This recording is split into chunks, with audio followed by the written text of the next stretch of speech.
welcome to episode 169 of Heresy Accountability Buddies, where Brian is premature, like always. I am Jack, followed by my fellow hosts of... Brian. Duncan. Amy. And John. And Jack. Oh my god. Don't forget asshole Dave. And, We're also Introduction. We're also joined by a patron crater level member of Vash tonight, which means he's wanting to sit here and talk with us some. So, Vash, say hello. Hello there. I am a Vash. Nice to see you and hear you. Hear you. Anyway, back to Jack. oh my god. Okay, before we get any further, let's do a quick station identification. And thank you to our patrons. I thought they hear you with a Japanese carrier.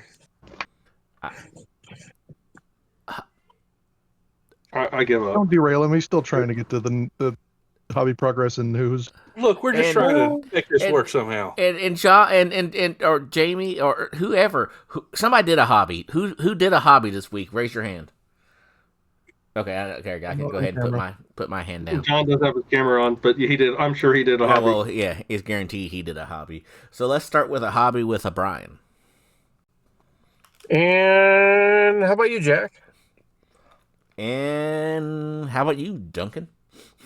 Right. So this week, or this past week, I actually started and finished the full completion of the Fellblade assembly.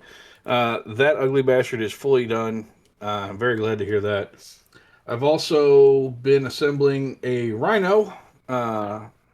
Thank you to Gabe, our friend out there in Texas, who has sent me some doors and hatches for said Rhino. I really appreciate it.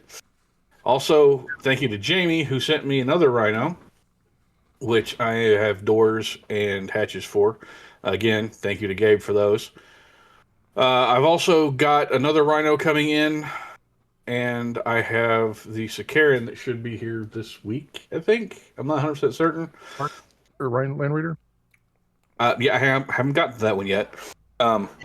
The other Rhino and the Sakaran should both be here this week.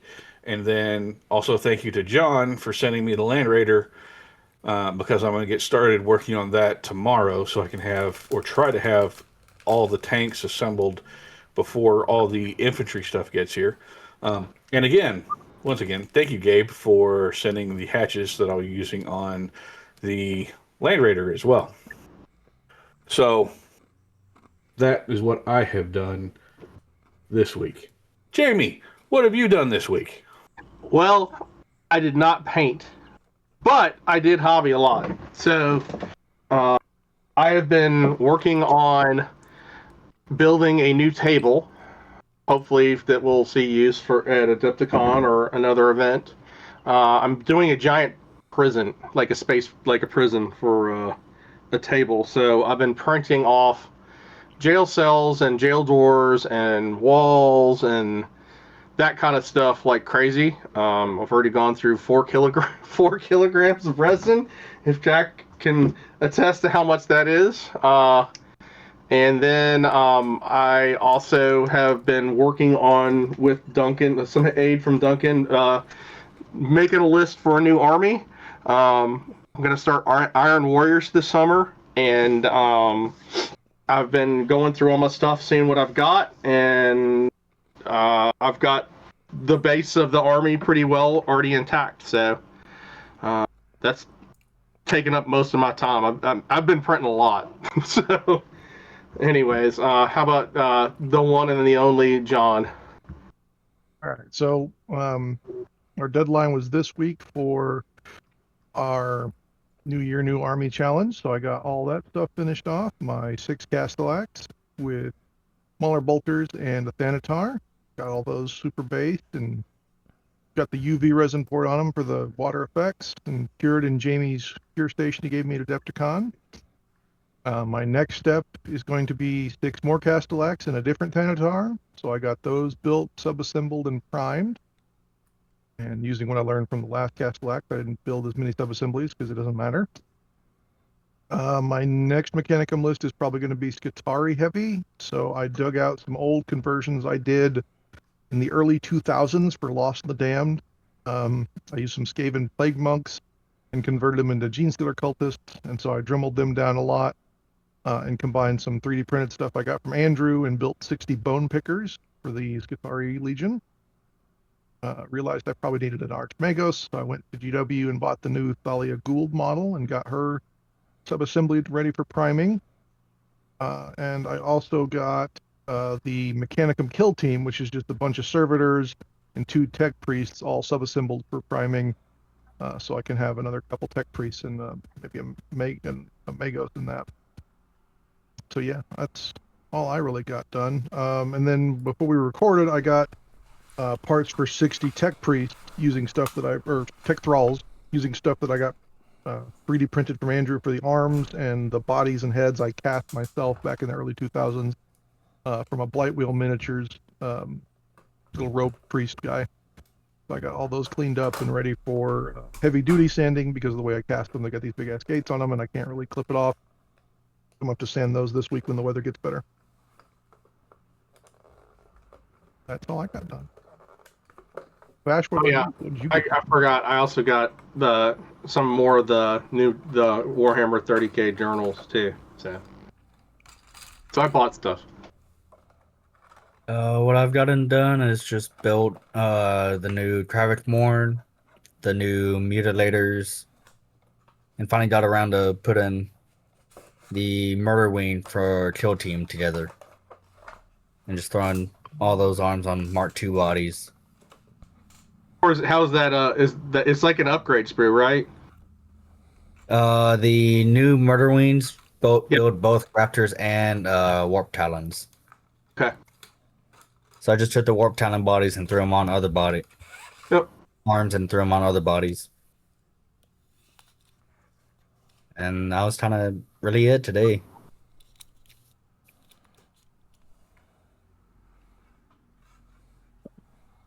Okay. All right.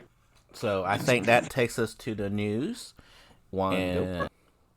On the news, we've got all the previews that we had last time finally came up for pre-order. So all the Solar Rock stuff and Journal Tactica Talarn Part 1. Maybe one of these days we'll eventually get a Part 2 of something. We saw some of the leaks for this. The Spartan Prometheus and the Dracosan Command Tank both got leaked a little early. We might have covered those in our Patreon episode. The Charonite Ogren sprues got leaked, as well as some of their new enhanced rules. We didn't cover that one, but the sprues are psychotic, 112 parts for a couple models. Yeah. You get 4 in a box for $73.50. That's an insane steal compared to what it used to be. It's still expensive, but yes, compared to what they used to be, it's a steal compared to the Forge World ones. Yep, same thing with the rapiers. So you're looking at $73.50 for the first one, which is going to be, did not list, heavy bolter battery, tank busting laser destroyer, or Gravis multi-laser. And then you get 4 crew on foot. Or you get the fire support battery for $73.50, which comes with thud gun, quad launcher, or mole mortar. I like how the crew have like extra ammo on them compared to the Space Marine ones. Yep. The Space Marine ones have just got, if you haven't gotten the new ones yet, they don't have any ammo. That's just like controlled consoles and binoculars type stuff. Well, that way you can use them for that special bullshit command squad that came in that journal as well. Well, I know. I have those. Well, the Space Marine ones, oh, hey, using technology, we can just make it actually hit. Yeah. Yeah, these guys have to carry extra ammo so they can waste it. Waste it, yeah. Next week, we're getting the Veterans versus the Tyranids. We're getting some more Kill Team stuff. They're re-releasing a lot of the Blackstone Fortress models as separate pieces. So the Zote Archivist, the Amble, the Celestian Sisters of Battle Kill Teams coming out separately, as well as the Murder Wings coming out separately. Duncan's favorite cheese ball back there in the corner. So I'm still going to say that I think that guy looks really great for doing something with. and I have no idea what I would do with him other than if I were to start. Well, it'd be an Emperor's Children, or Emperor's, not children. Sorry, Word Bearers, and what is it? The demon converted guys. Yeah, Possessed. yeah. If I was going to do possessed, I would probably have one of them be that guy. We're also getting some plushies. So Clonk the Rockbrow Squig, a Goth Rocker, Look, it's Baylor. It's Baylor. and a cheeky Nurgling with his butt out. From the website during the week, we had a few things. I guess I missed the Black Book article. Is it Ravenway? Yeah, that's Ravengard this week was the Black Book. Also, kind of sneaked out us on, what was that, Friday or Saturday, was the 11th edition core rule book core box is going to start pre-ordering either next week or week after. Inside this box, I thought was kind of interesting. They're coming out with the chapter approved mission deck. Yep. So you get 25 individual missions inside the core box. Yeah, they showed that on the video. One thing that I think kind of is interesting is if you look at the announcement on that, there's 25 individual missions, but this says this is the 26/27 mission pack. Yes, Which for the means- years of 26 and 27. Yeah, which means they're likely to put out some for 27, 28, Yeah. 28, 29, etc. They've been doing that every year for chapter approved. Yeah, I really wish they would do that for us. And the only part that I cared about that I can find cheap on eBay later is the decal sheet. Yeah, because we all know that you have a decal fetish. We understand. The other thing that's coming in this box is a bunch of Space Marines, so maybe you could steal some cool parts from characters. Probably not. The captain with the relic shield, you could steal his cool scabbarded sword there. The only thing I really liked was the speeder, but The librarian is kind of neat. Maybe you could steal his tactical rock. You could steal the chaplain's beat stick. I would like to steal the chaplain's hands and arms. So I could take those and add them to a chaplain or something. Not chaplain, sorry, the librarian. Add those somewhere. I think that'd be kind of neat. Yeah. There's Vanguard veterans. There's an ancient. You could steal his cool banner for making your own herald, like we covered last episode. a banner, a standard bearer or a bearer.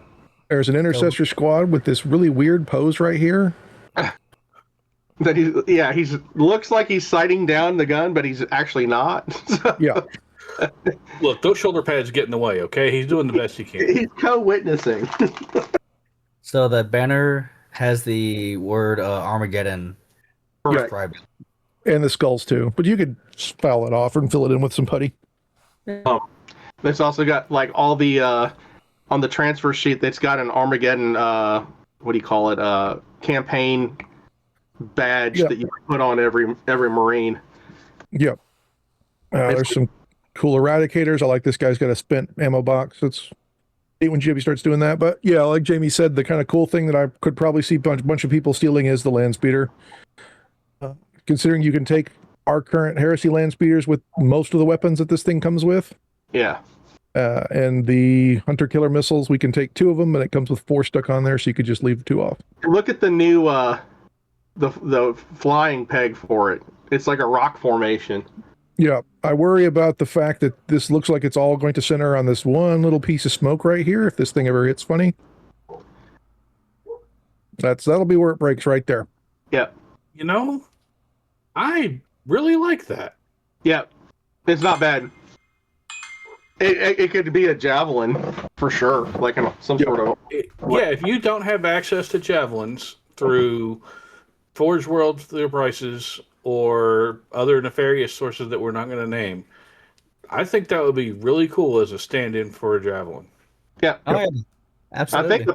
I think the pilots both have Mark 6 helmets on. Is that what I see? Yeah, you can pop It's a new helmet. But yeah, Okay. either way, you could take the helmet off. The assault cannon would have to swap if you're doing a javelin. Same with the multi-melta, since you can't buy a multi-melt anymore for javelins. You could slap something on there to make it work. Yeah, but yeah, either way, you could definitely make it work because these weapon mounts are so large that you have room to play with. Yep. And it's already got all the missiles on it too that everybody stacks on them. And the sensor pod on it is a lot better than the sensor pod that we have on the Javelin anyway. Yep. Which is that little spindly stick that everyone has broken off their model. Oh yeah. I just didn't even glue it on, but yeah. Yeah, and they said at some point everything's coming out individually too. So I mean, Yep. And This those plate- boxes have all the options for it. Yep. This plate dropped some stuff. I know we've had the triptychs before, but these look different to me. There's these 3 pieces of artwork that you can squish together. They come in texture as well. There's one that's just Blood Angels fighting demons. There's one that's Karn versus Sigismund.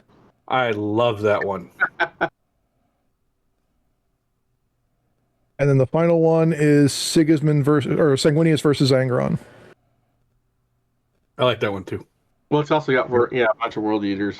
Yeah, these are designed to be combined together. So this Sanguinius one goes in the center, Karn goes on the right, and then the Blood Angels go on the left. Ooh. I would really like to see that laid out all 3 together sometime. I think that'd be pretty neat. Well, for $70, you can get one yourself. Yes. Yes, I could. Or you can get all 3 for, was it 30% off? So their cute little coupon codes don't work with texture prints. Found that out the hard way. And then the large texture prints are probably the coolest way to get it, and those are 115 apiece.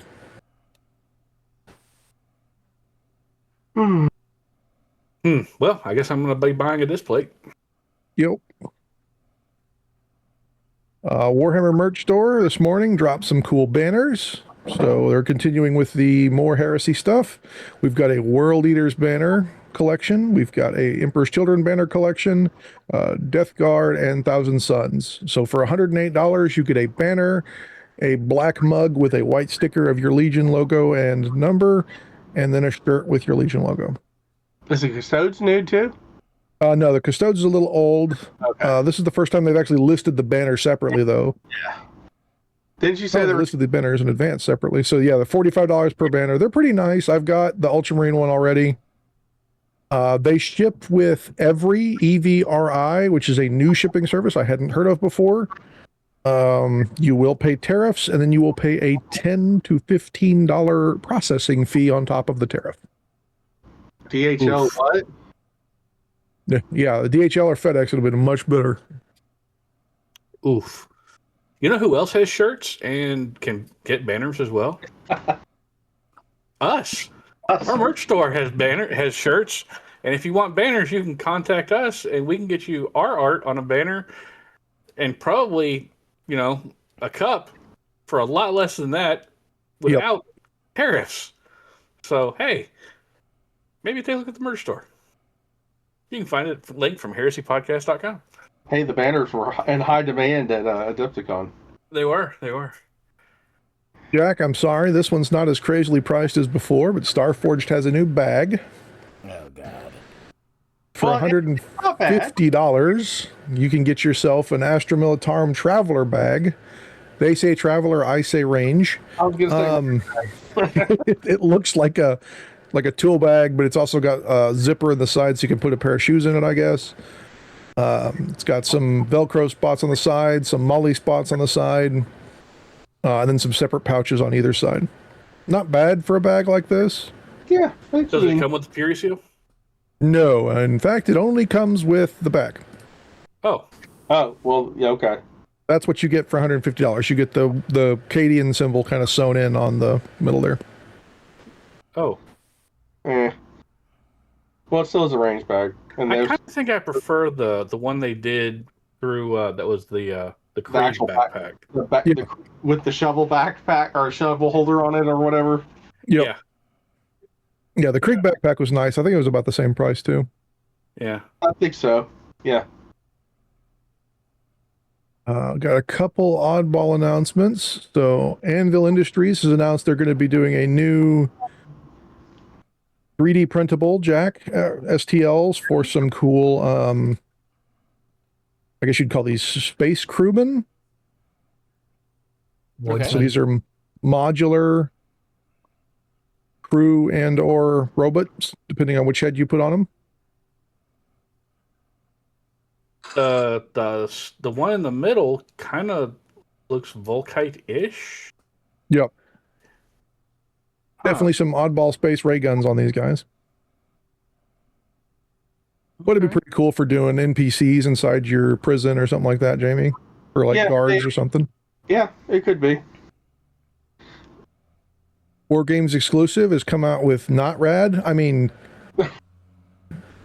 Chaos Prime Princess of the Night. I am Batman? What? Yeah, Not she's Conrad. Yep. And then a Chaos Cultist. And then Hardcore Miniatures is coming out with 3D printable versions of their sci-fi action heroes. I was going to say, I recognize, let's see, Indy, Chuck, is it Van Damme, and then... Lundgren, Okay, I didn't know. Yeah, and then Bruce Willis. Yeah, Yep. Bruce Willis, yeah. I was going to say the Tom Dorado. The Bruce Wilson was Yeah, pretty actor. close to him. Oh yeah, it could be Vin Diesel. I bet you, well, but it doesn't kind of fit with the 80s, 90s. Yep. So I would go Bruce Willis from Die Hard. Yeah, but you can definitely tell these two are future soldiers. Soldier, yeah. Yeah. Or oh, yeah. What was that movie? I can't remember the name of that movie. Die Hard. No, not Die Hard. Ultimate War and Ultimate I think it was, yeah, Ultimate Soldier.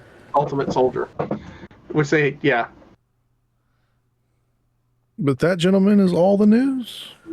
I do have one thing. Oh, Villainy inks from the Grimdark Compendium. They're going to work on releasing their own line of ultra fast drying oil paints.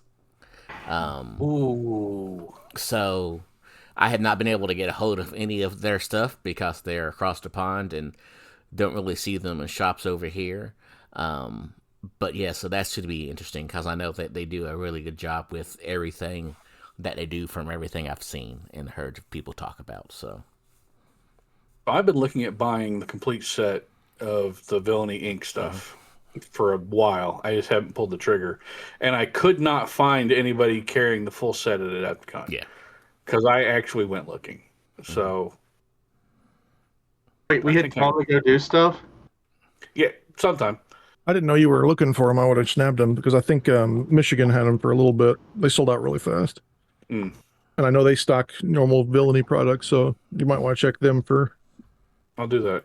Also, I the bought some movie P3 from them, so I got those in this week. I'll post a review on our Facebook and Instagram this week, comparing them to the older colors that I used for my Cobras. Okay. Also, the movie was Universal Soldier. Universal Soldier. Yep. I had to Google it.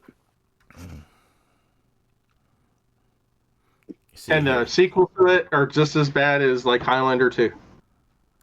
Yes, and there's, sure they there's are. just as many of them too, because I remember watching like Universal Soldier 4 and Universal Soldier 5. Yep. They're very bad.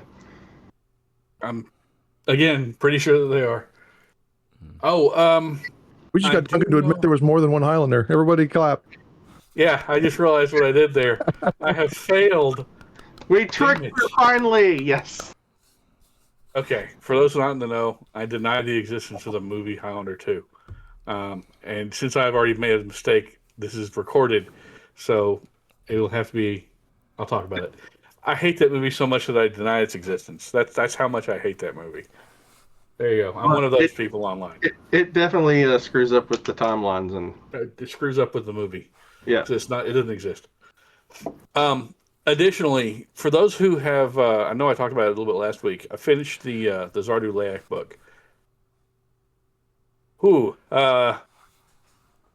man, there's got some pretty weird twists in there. For those of you who are fans of the Word Bearers and who want insight into who Zardu Layak is, that's actually pretty good, and kind of shows some of the weird vagaries of chaos. If this is this guy's first 30K, 40K novel, I'd call this one a winner. It's definitely not what you expect for a normal bolter, constant bolter porn novel from Games Workshop. It's a lot of a better book.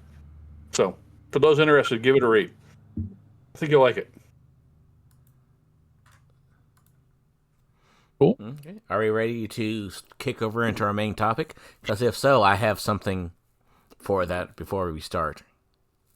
Well, what do you got, Jack? On the YouTubes, Mr. at the EB underscore 9341 listened to our podcast and commented, looks like the Delegate Goddess is a great way to get an Apex detachment and an ally Legion force. Yeah. And I actually, before we go into there, I need to talk about Jacob. Former host Jacob. Friend of the cast Jacob. So, since you can get a second Apex detachment, he used that to get another Paragon of Battle champion. So he has, I think it's 3 Paragon of Battle champions running around in a list that he made. Was it Night Lords? No, it was Raven Guard.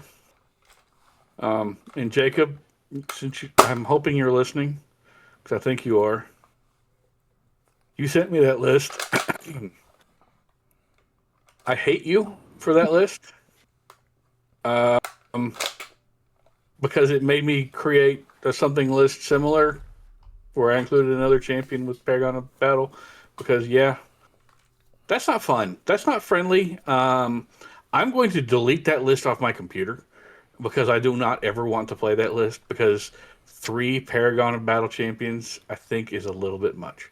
So, while I laud you for coming up with the idea, I heartily discourage you from ever doing that. You know, I have 3 champion models already painted.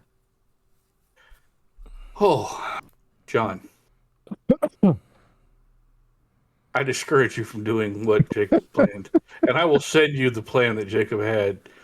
Sure. But I will not send you the plan that I made, because the plan that I made I'm deleting off my computer, because I don't want that to see the light of day again. Anyway. Well, speaking of things I never see the light of day of, oh God. our first unit tonight is the Moritat. I have like 4 of those models. Yeah, I've got a few myself. For 95 points, you get 2 overcharged Volkite Serpentas, Frag, Crack, and Rad grenades, Bulky 2, Deep Strike, Firestorm, and you can swap those Volkites for overcharged plasma pistols, and he can also buy Melt-A-Bombs.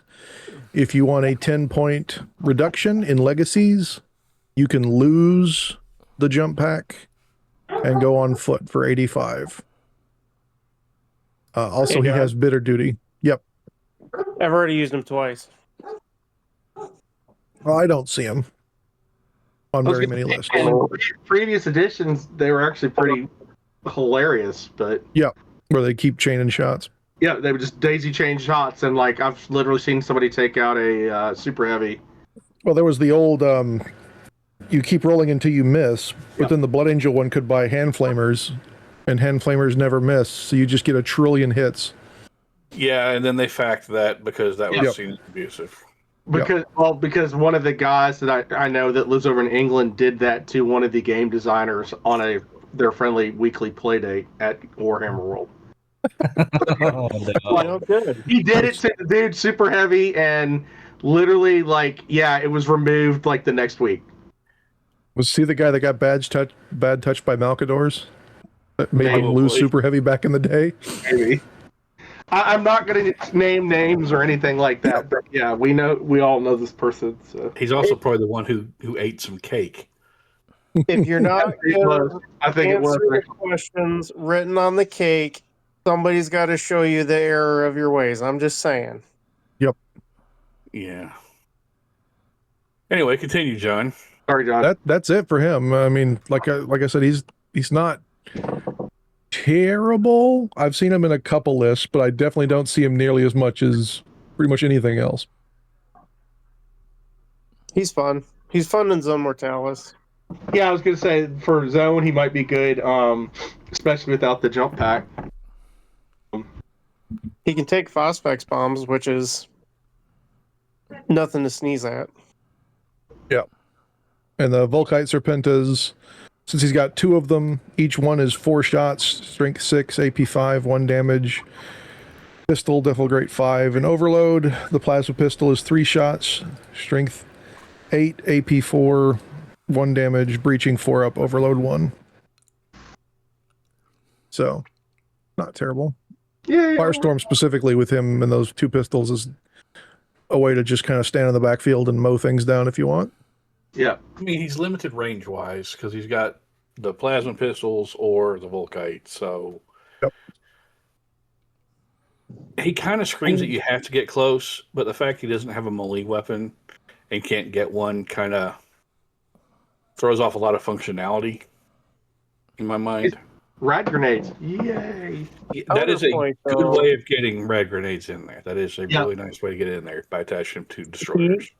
He is enough of a problem that you have to do something with him, and if he's running alone by himself, that means they're using a resource to deal with him that they could be using against someone else. Yeah, it's like That the is true. Leviathan in a drop pod, and he's a lot cheaper than that. Yeah, and with Deep Strike, you can just throw him in the backfield and not have to worry about it. Yep. Yeah. Especially if you buy him the bomb. Something melt that's even more ridiculous. Technically, with Firestorm, you can throw the rad grenade. Yes. And then, because you have Firestorm and pistols, you could use your pistols at full volley in the volley attack, at full blitzkill in the volley attacks. Actually, let me double check that. Our rad grenades assault. But you're not charging. You can't Firestorm the second you Deep Strike, though. Yeah, Rad but- grenades are not assault. Or poison phase. They're not. They're just rad. Rad. It doesn't have assault. so then you could not throw the rad grenade? You could. I think you can, but, well, I thought assault Not only in a rendered volley on the... fire. He can shoot it as a normal weapon, but he cannot volley fire with it. No, so he could shoot the rad grenade and then use his pistols in the volley fire. Yes. Yep. Okay. Yeah, that's... Still, He'd just be like a thorn in somebody's backside, you know? It's basically made to tie up stuff or just be a distraction. I would assume at this point. I wish that he did not have bitter duty now. Yeah, I mean that would be a lot better, but you know it is what it is. Yeah, it kind of balances them out. Yeah, it kind of does. Anyway, Next is one I have not seen at all in 3.0, is the Mortificator. 100 points. Gets you weapon skill 5, ballistic skill 5, 3 wounds, I5, 8, 8, 7, 9 with a 2 up, 5 up. Comes with a bolt pistol, a corpuscent stave, which is the shock weapon that can deal all the things. A servo arm. He's Battlesmith 2. He can swap his bolt pistol for any Legion pistols, but the important reason you take him is he unlocks the auxiliary detachment Dreadnought Talon. and he's out of the legacies. He's out of legacies, and his detachment is just 3 war engines that must be Contemptor Dreadnoughts. I have used him. I've got a list where I have him in a list, but I have not actually played that list yet. He can also come in Terminator armor for an extra 20 points. I have more plans on using him more now that I'm kind of feeling the need to gravitate away from Thalax. How so? Why are you feeling that you need to move away from Thalax? I just have so much stuff that I want to try in this edition, and I've used them in maybe a dozen games. Okay. And they do good work. They're a great unit. To bring a 9-man squad, not even with full special weapons, you're talking ballpark 400 points between character and the squad. That's and that fair. kind of eats into your ability to bring other things, I found. Is that a Mortificator how you take dreadnoughts and by themselves? Yeah. He Yeah. unlocks the Talon where you can get 3 of them for the slot. Yep. Which, if you want to play a lot of dreads, that's kind of a thing. Yeah. And he doesn't have a cap on his detachment. So you can buy 2 Mortifactors and take 6 dreadnoughts. Yeah, I guess you could. When a Mortifactor or Terminator or a Mortifactor is selected for the command roll, the player may choose to add 1 Talon. Yeah, so cool. So you could really realistically use this as a way to bring back Fury of the Ancients. Fury of the Ancients. Fury Ancients, yeah. Yeah, as long as you only want to field Contemptors, and then you could use your normal detachments to bring in the other dreadnought types. Yeah. Still, if you like dreads, give him a look at. Yeah, and 100 points isn't terrible. I mean, he's not. He's also got Battlesmith too, so he's up there helping him out. Yep, and his staff isn't really bad. I mean, it applies It's all unusual. 3 of the statuses in close combat. The vehicles, yeah. It is unusual, I will say that. Yeah. A lot of Mechanicum characters have it. Yep. Next up is another one that's kind of new for 3.0. I think there was some fan rules for it in 2. The Optae. For 50 points, you get a weapon skill 5, ballistic skill 4, 9 8s for soft stats. You get a bolter and a bolt pistol, which he can swap out for any sergeant melees. He can also take in a Astartes shotgun, a combi weapon, or a Volkite charger. Or a pair of lightning claws. You can buy him a jump pack for 20 points. He comes with Bulky 2 and Deep Strike if he takes the jump pack. But Yep. that's really it. He doesn't come with anything pretty much else. The main reason I think he's in there is for the Ultramarines detachment, that you can just spam unlimited detachments.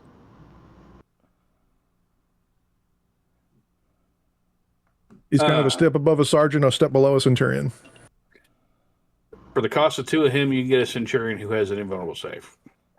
Yeah, and officer line. And a 2-up save. This guy only has a 3-up and no Yep. invul. Yeah, he might be cool if you have to seed shotguns and or lightning claws into certain units, because that was the only way to get a pair of lightning claws. Very few characters get that ability to buy those. And being weapon skill 5 with 3 base attacks, he's not terrible.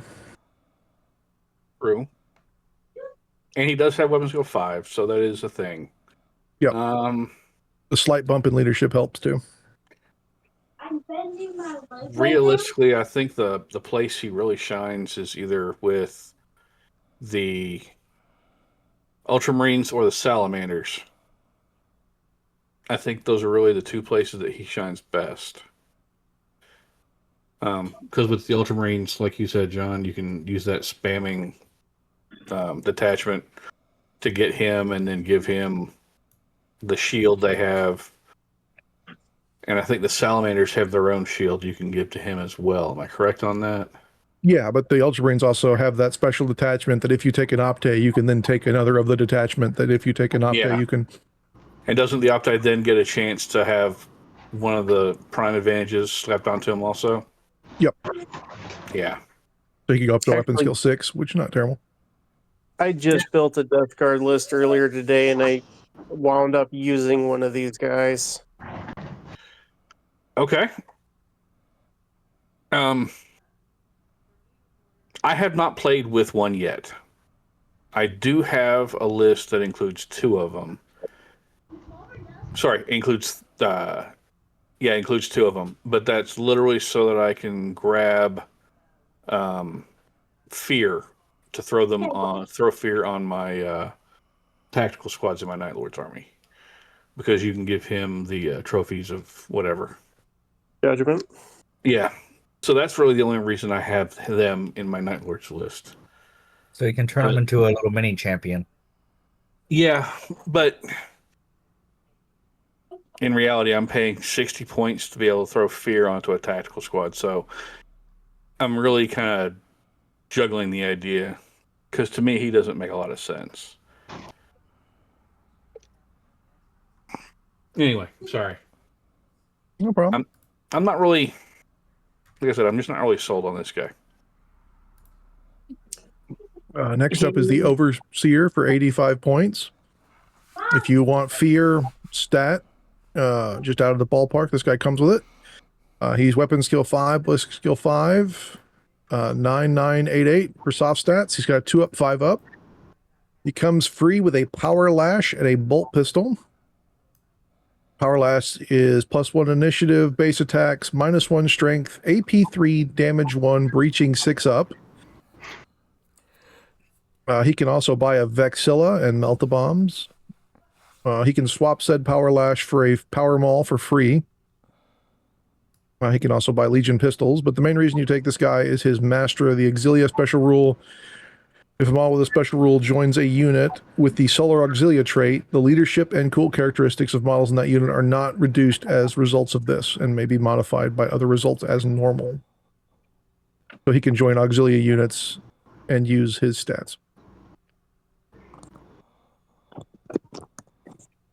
And the actual official models for these guys are pretty cool. They're very awesome, both of them. Yep. The Trader one I really like. Especially is very cool. I have a meme for this. It's the Trader pointing at the Loyalist. Why does he get a beaky helmet? Well, the Trader one's got the Japanese Omi demon. looking thing going on. Yeah. And his Yeah, flare if with you're his a loyalist and you take the power lash, it's against character. He Unless gives consoling words to his Solar Ox, whereas the other one's like, yeah, for the loyalist one, give him a power mace. For the Trader, yeah, keep the power lash. It just makes sense.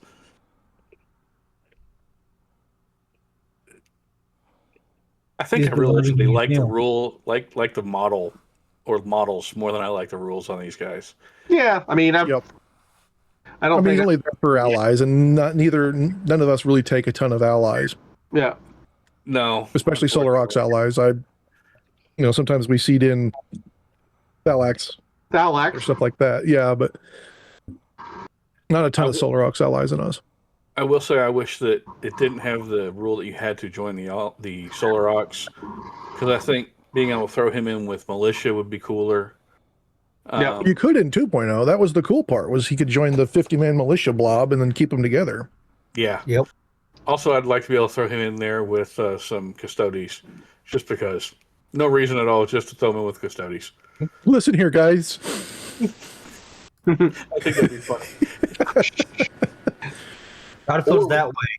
Or with some of the various types of demons. I think that would be kind of a cool thing to do. Yeah.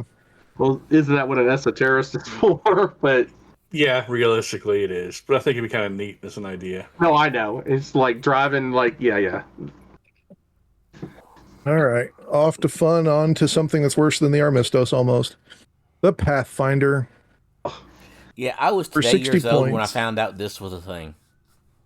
It was in 1.0, and no one took it back then, except for maybe 3 people in the world, and you know who you are. Yeah, so he's weapon skill 5, ballistic skill 5, 9, and then 8s for cool stats, or for soft stats. He's got a 4 up, 5 up, infiltrate 9, and move through cover. He's got a bolter and a bolt pistol, frag and cracks. He's infantry command, light, and skirmish. He can swap his bolter for a shotgun, a Volkite charger, or a Nemesis bolter. Or a pair of lightning claws if you want to be psychotic, and a Meltabomb. But like, This is the guy's scout one- character. well, I know that, but like, he's like a worse Vigilator. Yeah, I mean, he really is. I mean, like, I'm not gonna beat around the bush. I mean, like, if you're looking for him for the shooting part, just get a Vigilator. You know. This guy does have one use, though. he has something that not many characters get, and that is Smokescreen, which is The pretty fucking Vigilator has solid smoke screen. on infantry. Oh, yeah, But he's he does cheap. have smoke screen. So does the Vigilator. So does the Vigilator. But he's cheaper, right? He It is cheaper, but the Vigilator has BS7. and the Vigilator comes with a Nemesis bolt rifle. And it's The 2+, Nemesis. 5+ too on the site. Yeah. Yep. But, and I will say this, for a budget Vigilator, if you're not really looking for all the Vigilator has and you really want the unlock this guy gives you, that's kind of a thing. Yeah, the The Vigilator reason also gives you why- a special detachment. The reason why that's useful is he's cheaper than the Vigilator, and the Vigilator you only ever want to shoot at other infantry. This guy could go in a heavy support squad that's shooting at tanks, and you won't worry about it as much. And he gets skirmish, which the Vigilator doesn't. Yep. So, if you're worried about pie plates, that's kind of nice. Yeah, that's just 3-inch cohesion, right? Yep. Doesn't it unlock a special assault phase reaction where you get to displace? Or is that light that unlocks that? I think it's light that unlocks that, and he also has light. Yep. So he does have a place. It's not a commonly used one. Very niche. But it's like Yeah. scouts in general. I don't see a lot of scouts in general in Heresy. Also, since he's light, he gets +1 on all focus rolls. So that's nice. So you could use him in a close combat role if you really wanted to. If you were in that duel with a master sergeant power armor guy with your lightning claws, it might come in handy. Yeah. I mean, so you could kind of use him as a character, a small character murderer, but at that point, he's starting to get more and more expensive. Yep. For a very niche role. I'm not really sure you should use him that way, but you absolutely could. So, trust me to find a way to turn somebody who's obviously not built for close combat into something in close combat, right? Not you, no. Yeah. No, never. All right. Just Let's even take that- another one that's never used. Primus Medicae. Not anymore. For 100 points, you get a weapon skill 5, ballistic skill 5, 8 across for stat or for soft scores, and a 2-up, 5-up. Comes with a bolt pistol, chainsword, and arthesium, and the medic 4-up special rule. You can swap those bolter and bolt pistol for a shotgun or a charger. You can buy melt-the-bombs, you can buy combi weapons or Legion officer war gear. For 20 points, he's also only in Legacies. For 20 points, you can buy him a jump pack. For 30 points, you can buy him an Outrider bike, but he loses a point of intelligence. For 40 points, you can buy him a scimitar. Or for 20 points, you can buy him your choice of Terminator armor. So I will say that if you're into Metal Gear Solid 2, he's the Mad Bomber. He just needs the rollerblades for the official GW model, which is ancient at this point. It's like the second character model they ever Oh, made. yeah, that fat Terminator, yeah. The fat Terminator with the big, it almost looks like a blast, like a bomb disposal unit blast jacket. Yeah, and the Terminator ones have a combi bolter, a power weapon, and arthesium, but you can swap the combi bolter to a needle pistol for free. To recognize that, needle pistol is 12-inch range, 2-shot, strength 2, no AP, damage 1, poison 3-up, pistol, and pinning 1. Yeah. Seems And medic 4-up. And Yeah, medic 4-up on all of them, but that's on the basic apothecaries. yeah. They Because that's should all. have a better medic, you'd think. How does the medic rule work again? You It's can a- use it as a reaction after Against models are shooting. dead, assuming they only took 1 damage. you could restore 1 damage to the models. This may resurrect models. And you would resurrect them when you take it on a 4-up. So on a 4-up, each one of them that you make it for would get 1 wound back.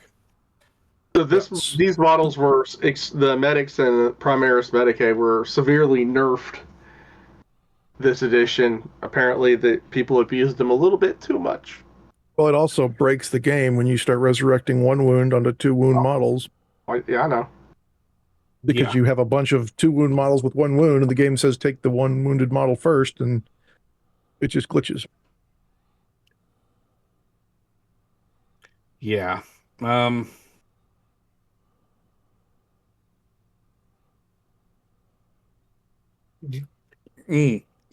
I can see a way to actually unpleasantly mess with stuff with the Primus Medicae. And that's literally, as John said, bringing back 2 wound models back with 1 wound that you have stacked on them. And that does feel the way they actually have it written.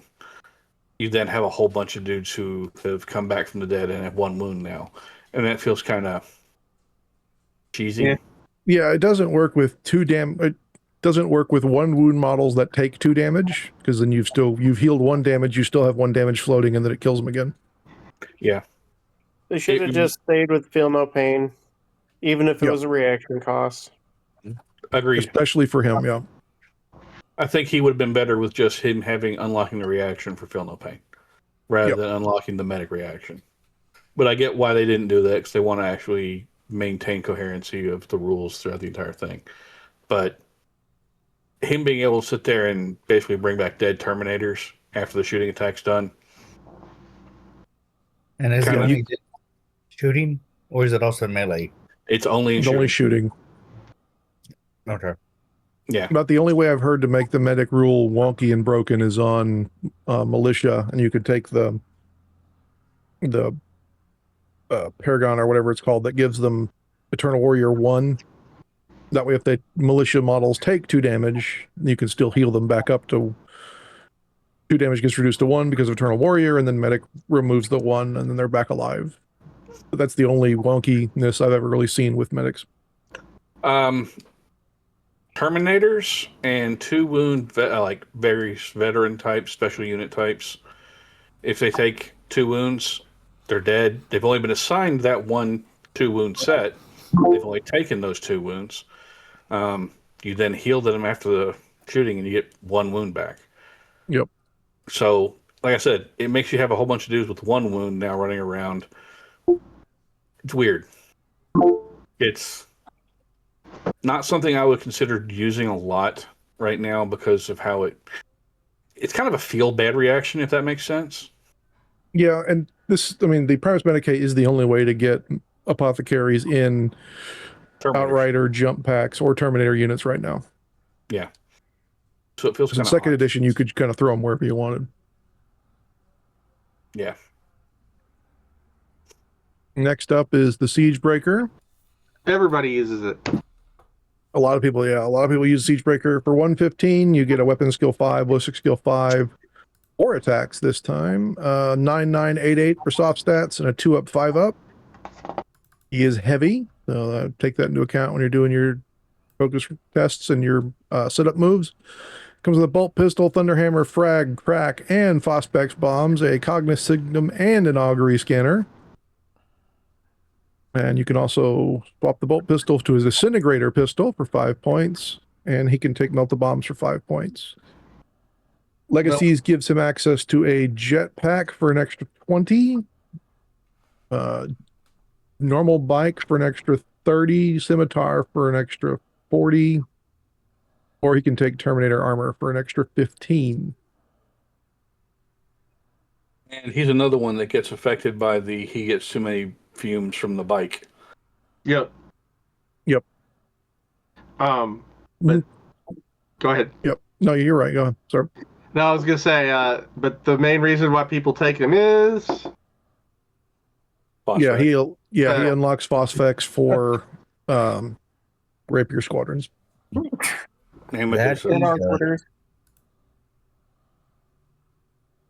Yeah, he doesn't unlock it for Land Raider Achilles, though. Aquila bombards or whatever, and rapiers. Arc-Water Yeah. bombards and quad mortar batteries. Yeah. That's it. Yeah, y'all discuss this guy for a second. I think it's also Medusas, isn't it? I don't know. That's I don't have the legacies pulled up, but I know he does the Arquidor or whatever. Not the Arquidor, but the big bombard and the quad mortars, and then he's also got a Thunderhammer too. It's not the Medusa. The or the Basilisk, I would assume as well. Basilisk never had it. Nope. They really don't like the legacy artillery in this edition. They've not. He also gives you the storm battery detachment, which is something else that is a nice little unlock. Which 2 supports and 2 armor support slots in this detachment have to be rapier batteries. Armor slots in this detachments have to be Aquator bombards or Vindicators. Yep. So he's not really a one-trick pony, but people have been using him kind of as a one-trick pony. Yeah. Mostly for the unlock. He has enough flexibility that you can get creative with him, unlike a lot of the characters. Yep. Agreed. And that weapon skill 5 helps him in challenges too. Yep, it does. So does the fact that you can sit there and throw him onto the jet bike or a jump pack and use him to run around with a free Thunderhammer. Yep. He has the line of sight ability for firing barrage weapons as well. Did we talk about that, or am I spacing? He's Not yet. The Cognisignum, no. So Yep. and the augury scanner. And Argus, Yep. yeah. So that's another thing that he's really nice about. By the way, guys, if you want to get around Raven Guard's snapshot ability, hit them with barrage weapons, because you don't snap shoot barrages.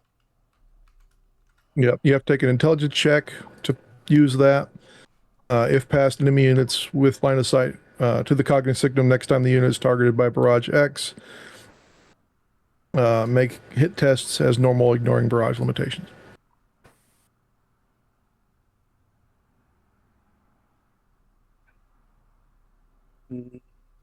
Cool. Yeah, I think he's obviously, we've all seen him everywhere before. He was around a lot more in second and first. I used him myself fairly heavily in first edition. Because I've had Iron Warriors. So, of course, Quad Mortars, Iron Warriors, Phosphex everywhere. You know how that is. Oop, we missed one. Oh, The Pravian. the robot body guy. Yep, for 95 points, you get weapon skill 5, ballistic skill 5, 9, 8, 8, 9 intelligence, 2 up, 5 up. Comes with bolt pistol, frag, crack, cortex controller, and a cyber familiar. Also comes with Battlesmith 1. Feel No Pain 5 up. And Master the Automata. He can swap his bolt pistol for Radiant Legion pistols. He can also buy melt-the-bombs. Master the Automata says that one additional force organization slot is added to his detachment. The slot can be filled with one Castellax Battle Maniple or Castellax Destructor Maniple. When such a unit is selected this way, their cybernetic coverage trait is replaced with Bonded Automata. In addition, models of the special rule may join friendly units that includes models with the automata type. And when you do that, they don't reduce their leadership or cool. Yeah, they can use his stats for the checks. So one thing I don't quite understand about this guy is why he gets Feel No Pain 5 up. But then you look at the official model for him, and he's got a cyber leg. So That's why he gets Feel No Pain 5 up, because he's got a cyber leg. yeah, I mean, I get that. The latest cyber. He's The flesh is weak. yeah. I don't dislike this guy. he definitely being able to unlock Castellax for Marines is nice to have a different level of shooting, and robots is cool, but Go. I think we're So what weapons do Castellax have now? They have their Mauler bolt cannons, which are kind of so. They can still Yeah, so take that's dark fires. the Castellax battle maniple can go up to 10, but they only come with the Mauler bolt cannon. They also have bolters on their arms, which can swap to flamers. They come with siege clamps, which is kind of a shit weapon. They can upgrade to buzzsaws. The Castellax Destructor maniple is limited to 6 models. They come with the Mauler bolter stock. They can swap to dark fires or multi-meltas. the Dark Fires. What are the stats on that?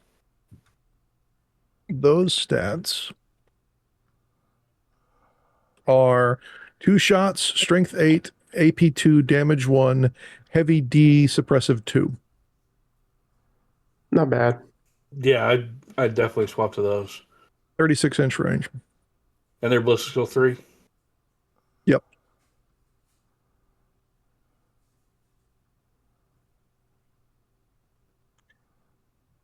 AP 2, Strength 8, 2 shots, damage 2, with suppressive. Yeah, if they don't move, they're damage 2, yeah. Yeah, that's pretty solid. I'd take those.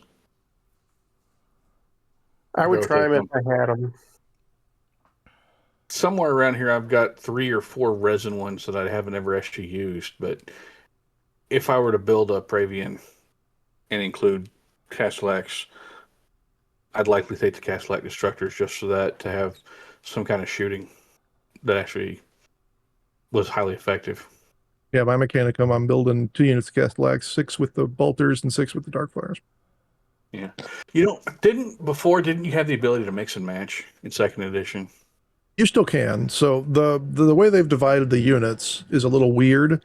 So the battle maniple is the ones that are stuck with the bolters, but they can go up to 10 models. And the other one can only go up to 6, but it But can they can all s- 6 take the Or they can take Darkfire whatever. or Mortificator. I think double check here, but I think they can take whatever weapons they want. Aren't they like 4 wounds apiece? Yeah. Strength 6, toughness 6, 4 wounds. Any model in the unit can swap for one of the following: Darkfire or Multi-Melta. So yeah, you can swap as your heart's content. And he's another one who doesn't get a close combat weapon and has no ability to purchase one. Yep.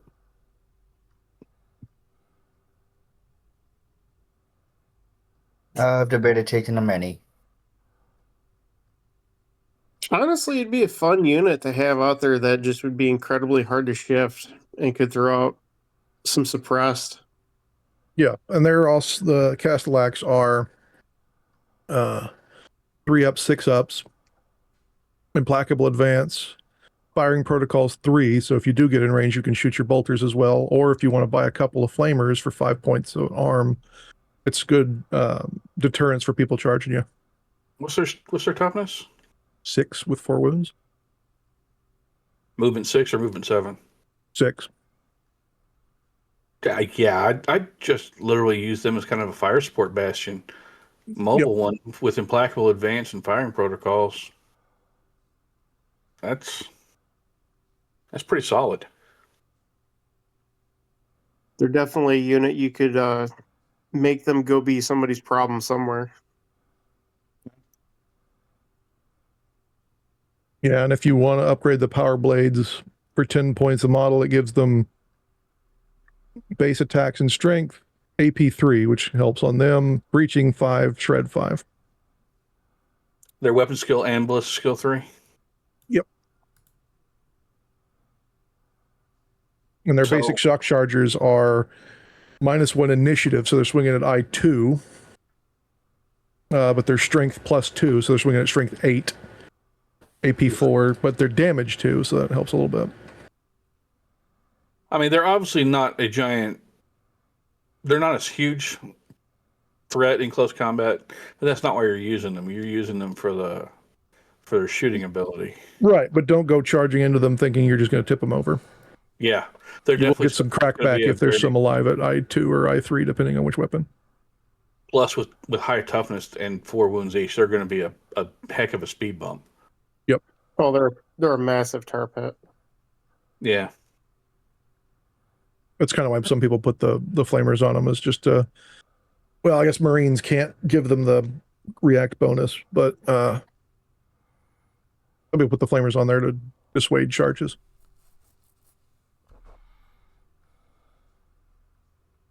I'm just curious about something.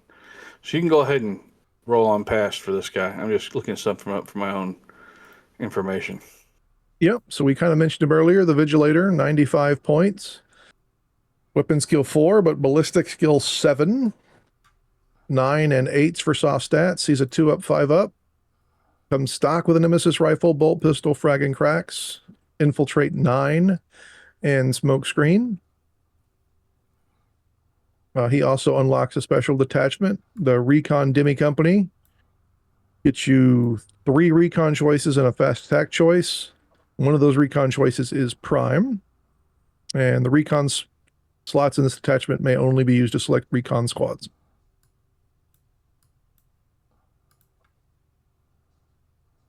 And the Nemesis rifle, for a reminder, is 48-inch range, 1 shot, strength 6, AP 3, damage 1, heavy damage, breaching 5-up, pinning 1, and precision 4-up. Good for snapping out characters or war gear in units. Not crazy, but not bad. No, considering the Pathfinder with a Nemesis rifle is like 65. So for an extra 30 points, you get a crap ton better ballistic skill and better save. And I hate saying this, but if you really wanted to overshadow a certain Alpha Legion sniper, you could make this guy, a Paragon of Battle. And then he's doing 3 damage with his rifle because of his ballistic skill and critical hits and all that fun stuff. So he actually could be better than oh god, Exodus. yeah, he could be better than Exodus. I think And hey, they're he just can take different. challenges. He's got the same ballistic skill as the Vindicator, but the Vindicator has precision 2-up. So that definitely helps with him. Which is also why he's 40 or 35 points cheaper. Yeah.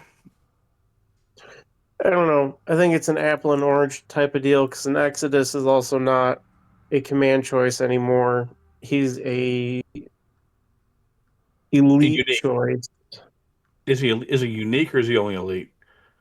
He's only elite. You can take as many as you can get elite choices. Okay. So his rifle, he's got the ballistic skill 7. If you bump him to ballistic skill 8, that means that his critical hits are on a 4. I think the chart says a 4.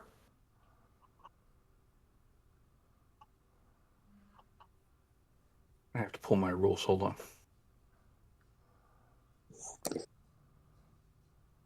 Yeah, ballistic skill 7 is critical hits on a 5. So if you give him that, he would go to critting on 4, which means you're getting the precision.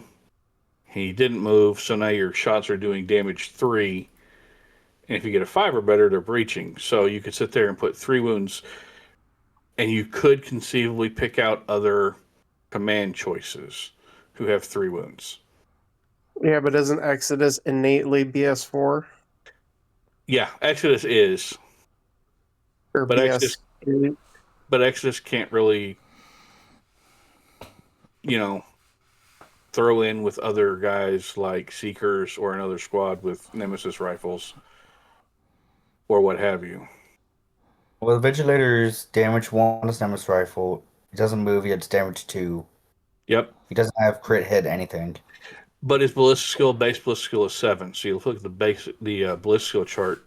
He has the ability to score critical hits on a 5-up. And does Exodus have smoke screen? Exodus, I believe, does. Okay. Don't you have to have crit hits on your weapon to get crit hits? No. No, it's because you have it innately because of how high your native ballistic skill is. Okay. Because if he had critical hit on his gun, technically you could do D4. But since he doesn't have that, he's capped at D3. But you I could don't know do that. I don't know that that's the case. Because no, you wouldn't. You'd still be capped at D3 because you can't use the two versions of the same roll. So yeah, you'd still be capped at D3. So since he doesn't have critical hit on the rifle, he only uses his normal critical hit. So still, critical hit on a 4-up if you use Paragon, which is also using precision. And if you get rolled a 5 or better, you get the breach. So pick out characters. Yep. Limited amount of time with the shots. So if you're only going to get 4 turns in, you're realistically only going to shoot 3 or 4 times. So is it worth doing that? I don't know. But he is. So looking back at the instrument on Exodus, his AP2 shot, the execution shot, is also 1 shot, strength 8, AP2, damage 1, heavy D, pinning 1. So he would also be doing 3 damage, innately having a BS of 8 if you got that critical hit off. So his innate critical hit would be 3. Yeah, he'd be doing 3 damage as well. Yeah, and he's strength 6 and he's natively AP2. How many points is Exodus? He is expensive at 165. Vigilator's 95.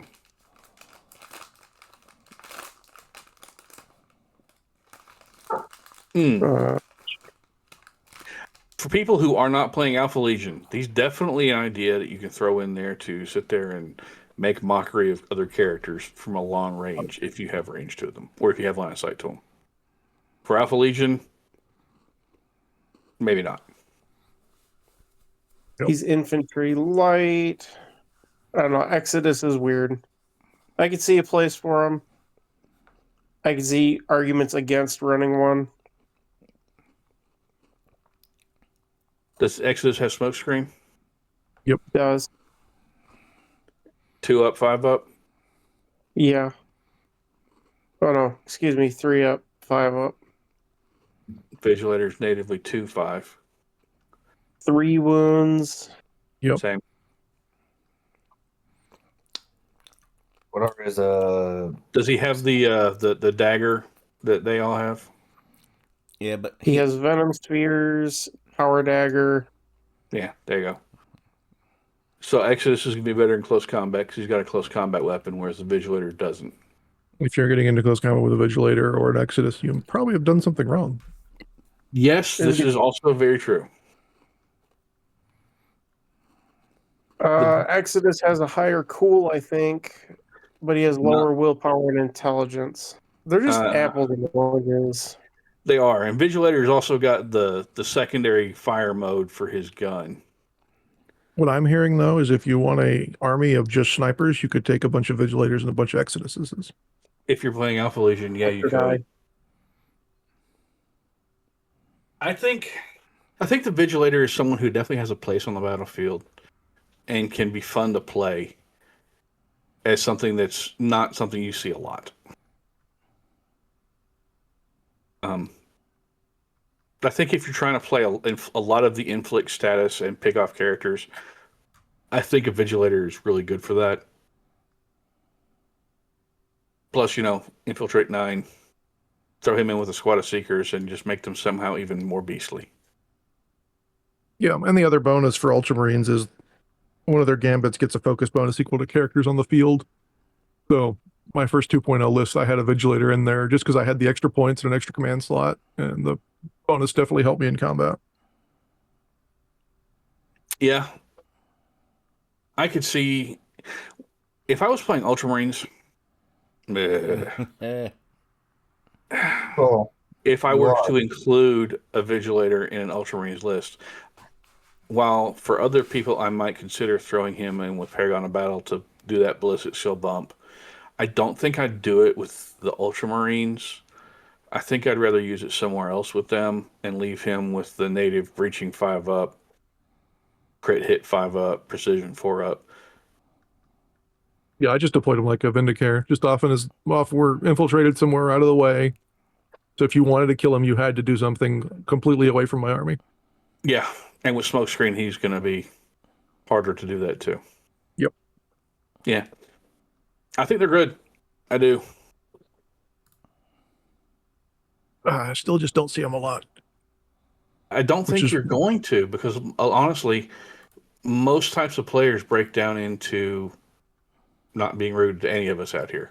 People like me who want to get in close combat, or people who are doing a mixed combined arms, or people who are doing standoff and shoot. So throwing a Vigilator in there sometimes makes it harder to find out. Have a lot of focus. So I think it's just one of those guys that falls into, he's a very subtle character. What he does can be great, but unless you really think about what he's going to do for you, you're not really going to pay attention to him, because other things have other benefits that are more immediately recognizable. yeah, that's a good way to put it. He's definitely a more subtle inclusion. I like that. Last choice, the Warmonger for 130 points out of Legacies. Weapon skill 5, ballistic skill 5, 9, 8, 8, 8 for soft stats. He's a 2-up, 5-up. Comes with a bolter, bolt pistol, frag, crack, and etheric juncture splicer. He can swap the bolter for combi weapon, shotgun, or Volkite charger. He can also take a pair of lightning claws and a melt-a-bomb. For an extra 20 points, you can give him your choice of Terminator armor. The reason you're probably taking him is that etheric juncture splicer. This gives him deep strike while such a model has joined a unit in reserves which only contain models with the Legionis Astartes trait, the infantry type, and which do not have a version of bulky X, where X is greater than 2, i.e. not Saturnine Terminators. All models in that unit also gain the deep strike special rule. Additionally, when a unit with this, which contains any models from the junk splicer, if they're on the table and they suffer one or more unsaved wounds as a result of an interceptor advanced reaction, the unit immediately gains suppressed. Yes. That right there is what ruins it for him. If your unit gets intercepted and you take a wound, you get fucked. Unless you have a way to ignore statuses. I mean, like word bearers. Iron Warriors? Don't they ignore statuses? They ignore some. I have to look at my rules real quick. Don't think they ignore. Timing. So I was just double checking the tanks that came out, and those say when a cool check is taken, not special. Iron Warriors ignore cool or leadership checks from stun, panic, suppressive, and pinning. So if you receive it, you aren't taking a leadership penalty. You're not taking a check. You're just getting it. Yep. So you doesn't really work with Iron Warriors.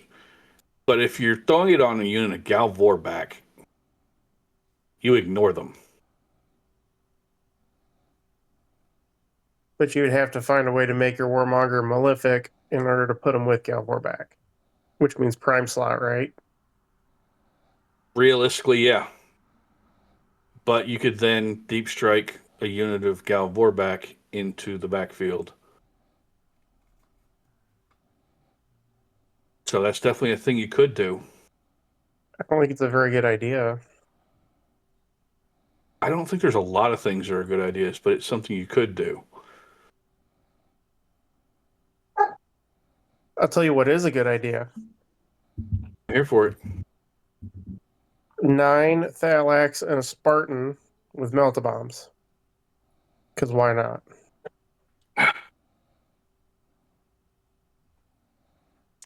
Only models with the Legions Astartes trait, the infantry type, and don't have bulky X. And that also means that you actually got shot by the interceptor and that you took a wound. Yeah, so you could obviously put Terminators in this to make yourself less likely to have that happen. And you can put him in Terminator armor. Yep. I've been thinking about a Warmonger with a unit of Fulmintaris. Fuck you, here's a bunch of missile launcher guys. Yeah, that's definitely a thing.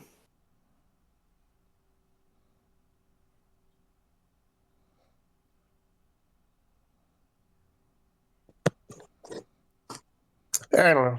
It seems like a huge opportunity cost for something that's kind of weird and goofy.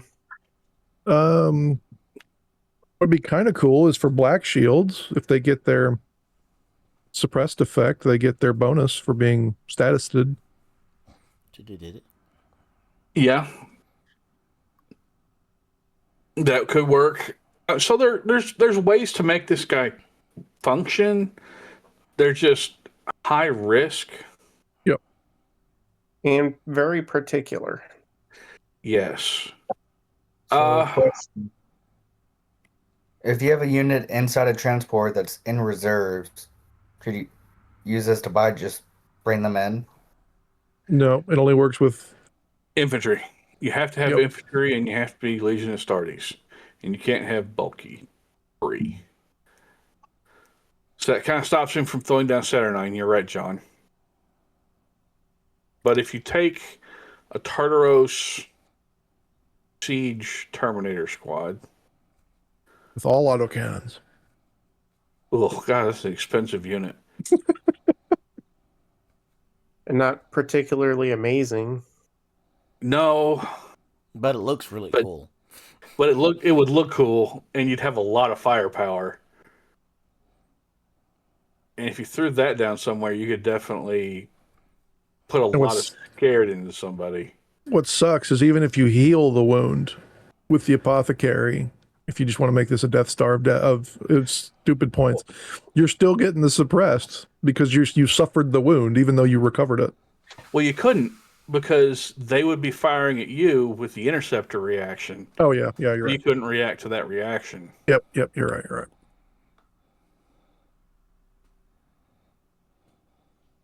I mean, it's definitely situational, and you can tool this guy for close combat, so he could definitely be a threat if you threw him in there with, I don't know. There's a lot of things you could do. I kind of think that it's a neat idea, but if you did it, you're kind of pigeonholing yourself. Oh yeah. I mean that's kind of the way he always was though. Yeah. And it's one of those things that I really think the only way Deep Strike in particular can be viable in this edition as things currently sit is if it's a very cost effective or just cheap unit doing a particular thing, usually shooting, because the odds of them successfully pulling off charges after they Deep Strike, even with being able to just go wherever you want, people will have the ability to shift away from you.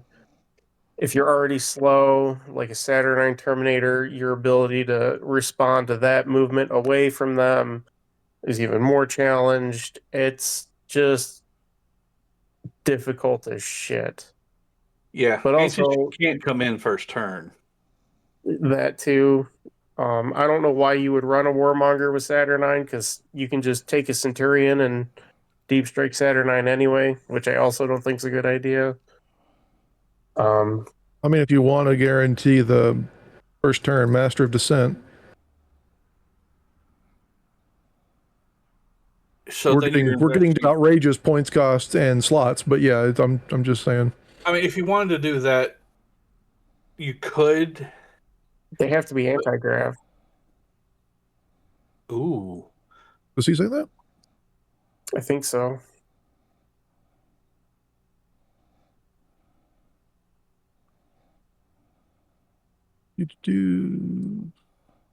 Yep. Fuck. Okay, there goes that idea. Yeah. So you're not stacking more cost on there. If you're wanting to have some kind of a Death Star bomb that you drop in the back that you want to be immediately effective, you can with him as long as you don't get statused. If you get status, you're suppressed if you take a single wound. So that's a thing. But honestly, Or if you're using him as him and an attached unit of something really shooty and nasty as a distraction card effects, I could see that functioning. And you're obviously using up a reaction early. Yeah. Therefore, they're probably going to, if it's a giant distraction card effects, they're going to use something that's going to wound them. It's not going to be something that accidentally is nearby. Yeah. I still think a 10-man Melta support squad and a drop pod is a much better use of my resources because they have to respond to that. It's very effective shooting. It'll mess up just about anything. A drop pod's only 50 points, and they can only react, intercept, or fire the drop pod. They can't intercept or fire the squad coming out. You're right. Yeah, I mean, the Warmonger is only there for things that are more than 10 models that the drop pod can take, in my opinion. Yeah, I could. Or Terminators, because the drop pods can't take Terminators. Yeah, realistically, I could see him being used with Terminators.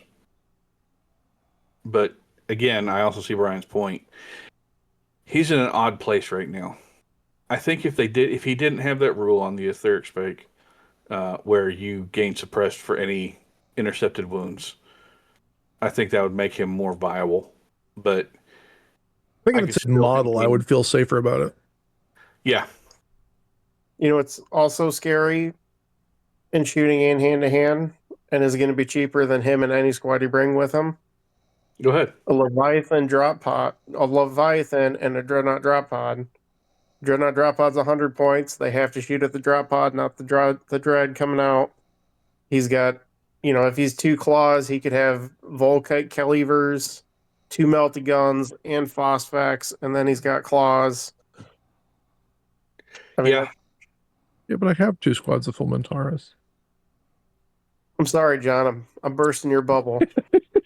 This is like the Armistice argument all over again. How do you make a shit thing kind of okay?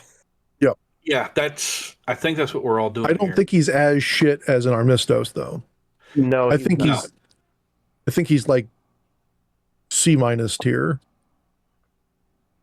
He's still up in skill 5, ballistic skill 5. I definitely don't think he's D tier. No. But I think C is about, I think about C- honestly is about fair for him. You can build to make him work, but you're going to have to put effort into it, whereas so many other things are point and click, as it were. Yep. He's going to be a commitment of 1/6 of your list. Easily. And forgive me if I missed this. Is there anything that when they drop in, they give statuses to everything around them, like Blind used to back in the day? I think there's a Blood Angel thing, but they come with Deep Strike. I think if they Deep Strike, where they used to, I know that. Second edition, everything had to take a pin check when they dropped in, and that was almost everything that came in via Deep Strike, I think. Yep.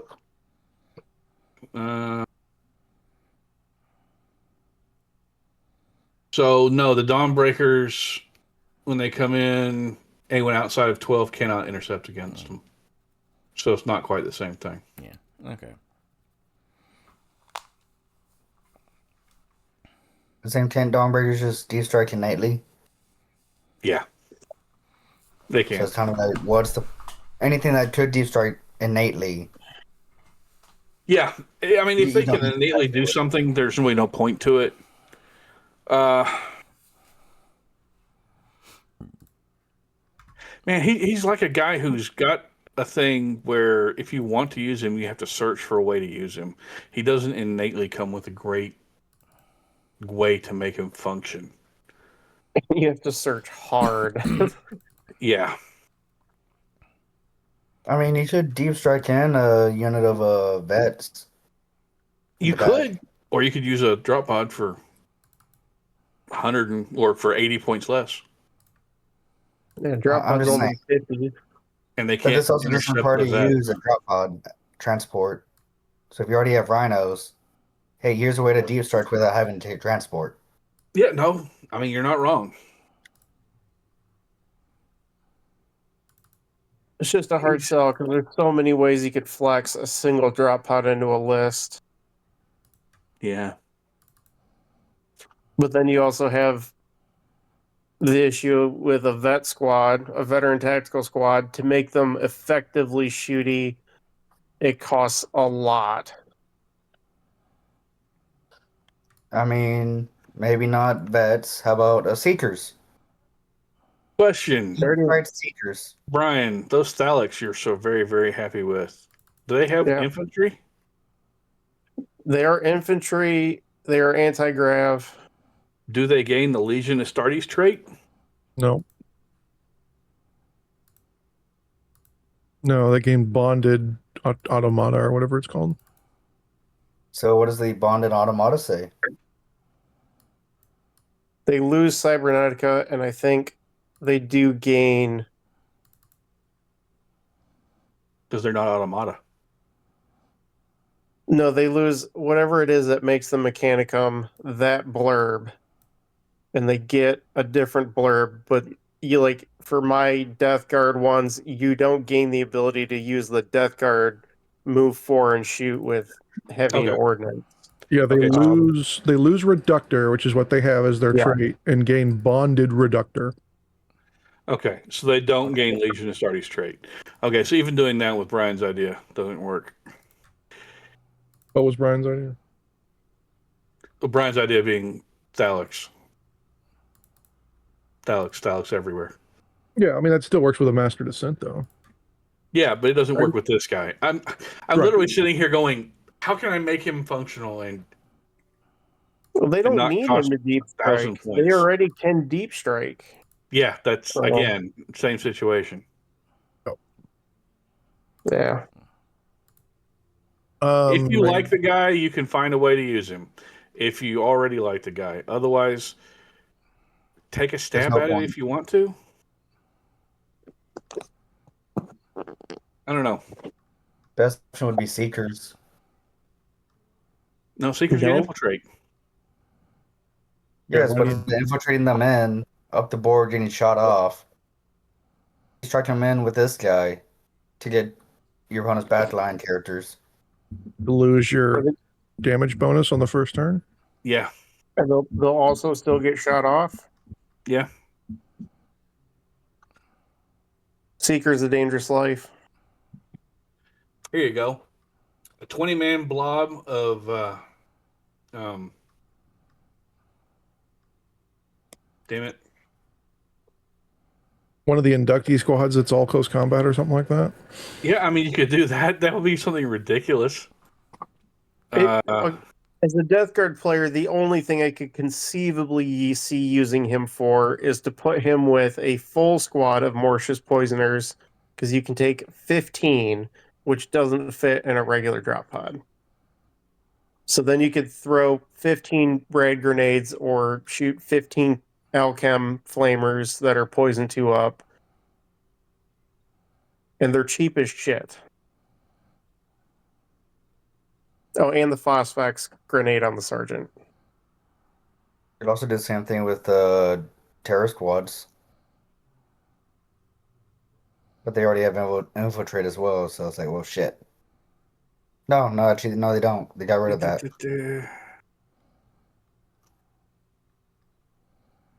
Okay, yeah. No, I had a thought that maybe you could use a 20-man block of despoilers with Iron Hands if they could ignore, but they can't. So A 20-man block of Ultramarines and Nemesis destroyers. I said despoilers, they're not destroyers. Yeah. Yeah. I'm just thinking of giant 20-man blocks of things that throw stats everywhere, and the Ultramarine bolters come with Panic 1, and they can also take the Rad Missile Launcher, which is Poison 2 Phage. So you're in the back line throwing out statuses everywhere. I think it says something that we all like this guy enough that we're sitting here continuing this conversation as composed to the Armistice, where all of us just kind of really wrote him off the second he came up. Yeah. You know what? I This think guy has hope. The I Armistice think does I not. just shot down my own plan. I think Mortificator's Poisoners have Bulky streak. No, they're the same as Destroyers. They have that Bitter bitter duty. duty. Bitter rule. duty. I think so. Yeah. Well, what's the The other Ultramarine thing one? is the Ultramarine ones don't have bitter duty, but they do have the ability to buy Legion equipment, which definitely helps. Because if you're going to get status, you want a way to take it off.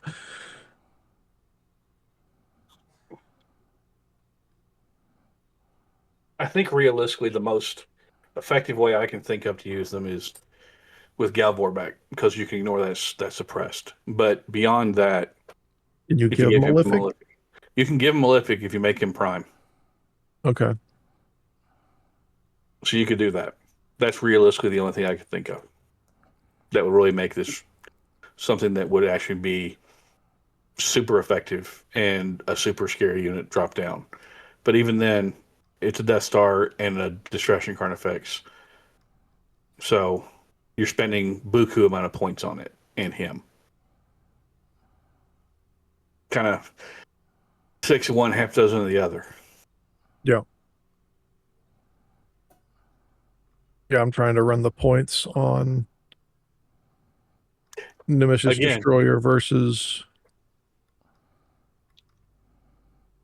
Again, it Boltaris. comes back to my previous point of the Armistice was not inspiring enough of us to even try or care. Whereas this guy, we're all sitting here going, "Ooh, this is neat. How can we make this work?" There is a greater you- conversation of how do you make Deep Strike work in this edition. That's That- another really good question. I figured it out. Everybody just dislikes my idea. Is your So idea you- involving changing the rules to make all the drop pods come in on turn one? No, it's only adding one rule, and you could limit that formation to one of those formations. But it's one of those things. Like, yes, it's very strong, it's very alpha strikey, but you also got to think about it. If you're running this in a 3,000 point list, you're utilizing all 8 pod slots, and only half of those are probably going to even come in via deep strike as pods. The others are just flyers flying on. You're spending like 800 points between pods and flying Dreadclaws that don't contribute anything after that initial shoot shit out onto the board. So it's live and die by how tactfully sound your decision making is and what you do.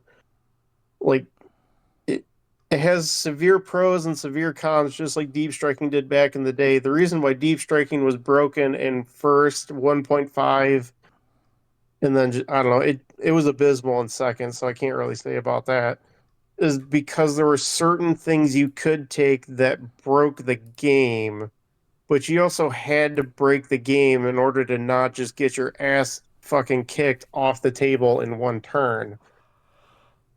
You had to bring that Leviathan that could hide in the Dreadnought drop pod. You had to bring Dread Claws that people could hide in, and then Sneaky Pete around the board.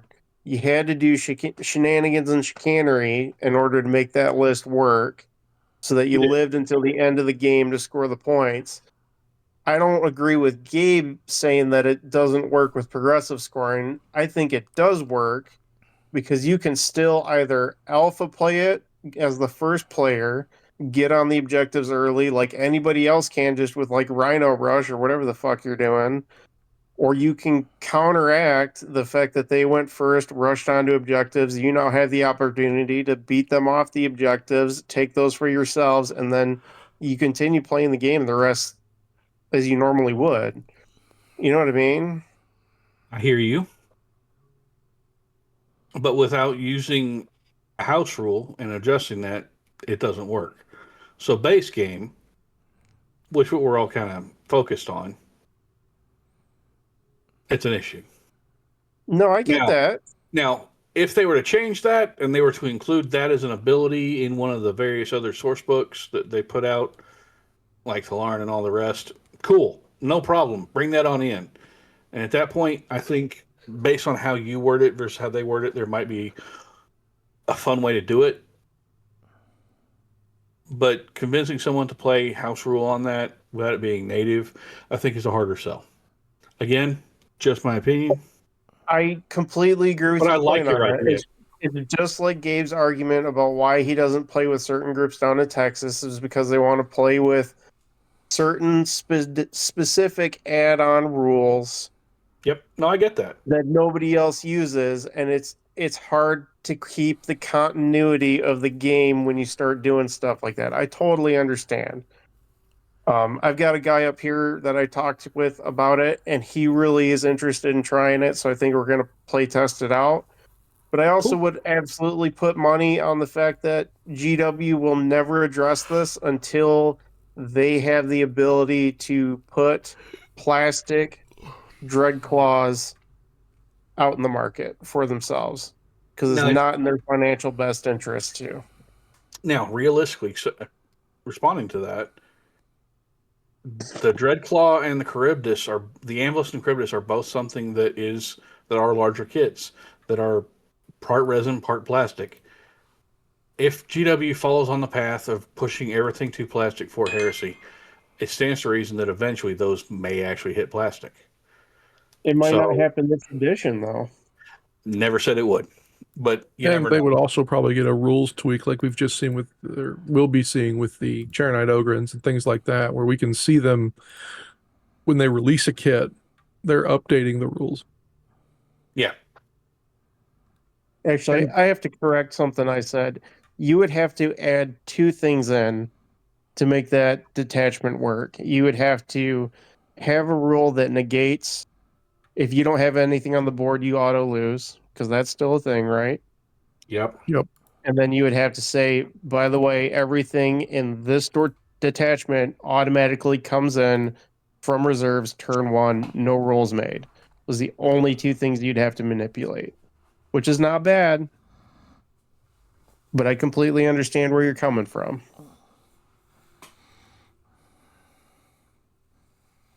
I said my piece.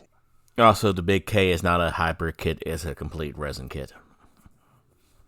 Is it Resin complete resin? basketball? Yep. Hmm. So warmongers, why don't they suck? I think because they all strike our fancy and make us think of ways that we actually want to use them. But like, yeah, every way we found, there's already some other way to do it better. Or it's drastically expensive. Yeah. Yeah, full squad of Fulmintaros, the way I like them, is 565. The Nemesis Destroyers is 395. So yeah, you're looking at a hell of a point sink on top of this guy. Yeah, so if you're using it as for a way to get a distracting card effects in there, you can, but it's a hell of a distraction card effects point wise. Versus your, as the Australians would say, 10-man melt the fuck squad in a pod. 300 points, 310 if you have the augury scanner. And Yep. that is god dang terrifying. So boring. Yeah, it's kind of like the Suicide Plasma Vets back in first edition. They were Yeah. everywhere. I think we've beat this enough into the ground, guys. I do too. I do too. Next time, let's rank them. I'm not ranking anything. Yeah, You can't make me. Now that we've discussed them, we'll pull up a. You're not the boss of me. I am Jack. I believe last time you told me. I can Hey, stop Jack. this recording right now. John is not the boss of me. Hey, Jack, I think John said that you don't have hair on your nethers if you don't do it. I just shaved my taint earlier today. Oh, I don't need to know that. God damn it. Still, I hope everybody out there who's listening has enjoyed us going through all these characters. There's a lot of variation and a lot of stuff that doesn't really get a lot of consideration. Take a dive. Try using an Armistice. Run thaumaturgy on that librarian. I dare you. Let us know how it works for you. Yeah, do that. Expand your horizon. Try Play some other weird. characters. Play weird shit. Have fun. Be Take heretical. that Pravian. I know Will contacted me after last recording and said that he hadn't looked at Forge Lords enough, and now he was going to redo his list and include a Forge Lord. Oh, So cool. yeah, I think there are definitely characters in here that you should think about taking. I know I am obviously talked about the Warmonger and the 2 Fulmentara squads that I have.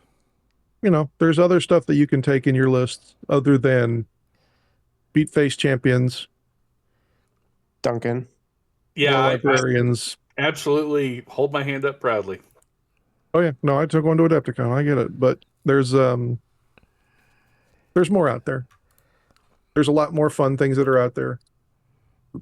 So, if Paragon of Battle champions are beat stick champions, does that mean Vigilators are rooftop Koreans?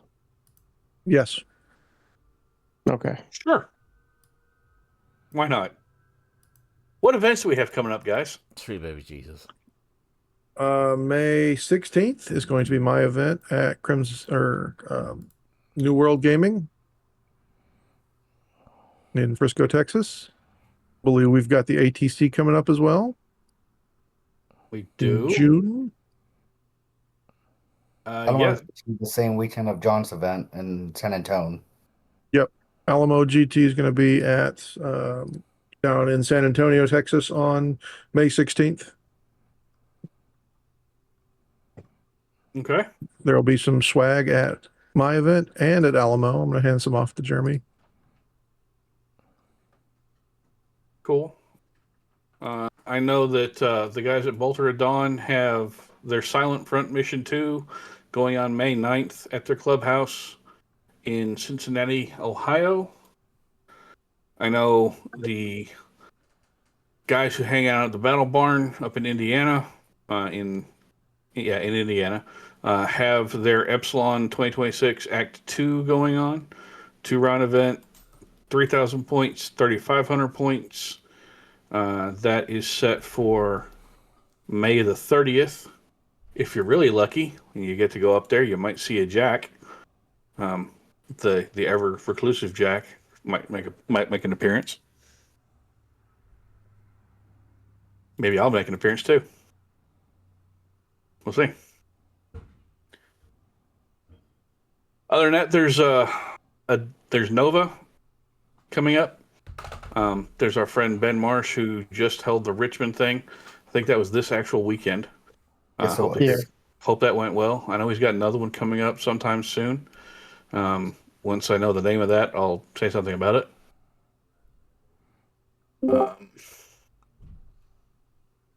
Beyond that, what are the dates on the Warhammer ATC? 25th through the 26th of June.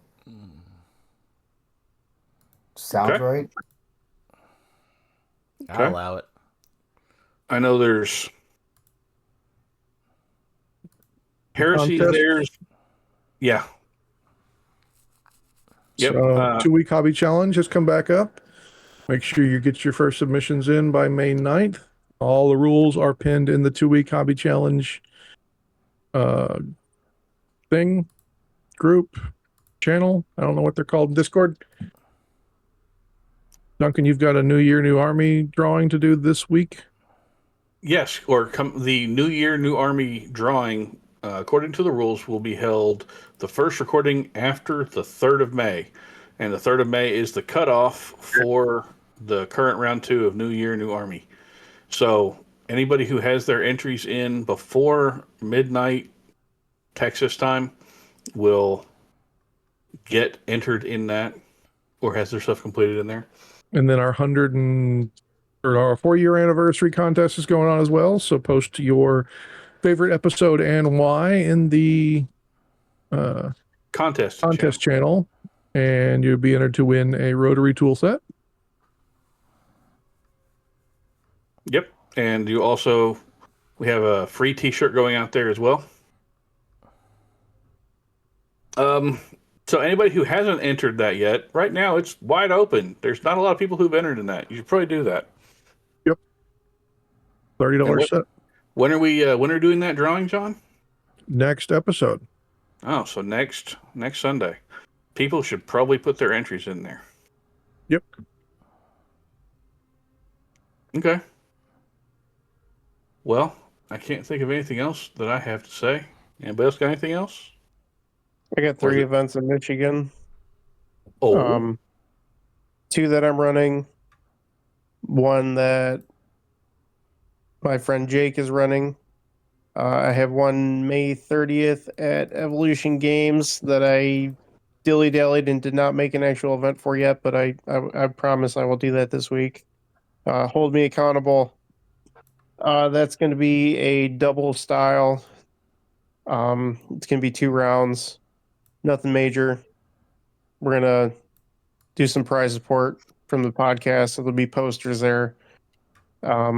Possibly even outstanding hobby achievement awards for some awesome painted armies. cool. And then at Evolution, October 10th and 11th, I believe, as well. That's going to be a 2-day event. And then Far Harbor Gaming, August 15th, 16th, another 2-day event. And that is in Grand Rapids, Michigan. I dig this. Hey, listeners, if you have an event you're going to that we have not listed, contact us. Get on the Discord, come to our Facebook group, send one of us a message. Tell us about what it is, where it is, and we'll happily shout it out so that people can know about it and maybe some more people go and show up. Because this is what it's all about, guys, gals, people, having fun with other people. What, people in my wargaming game?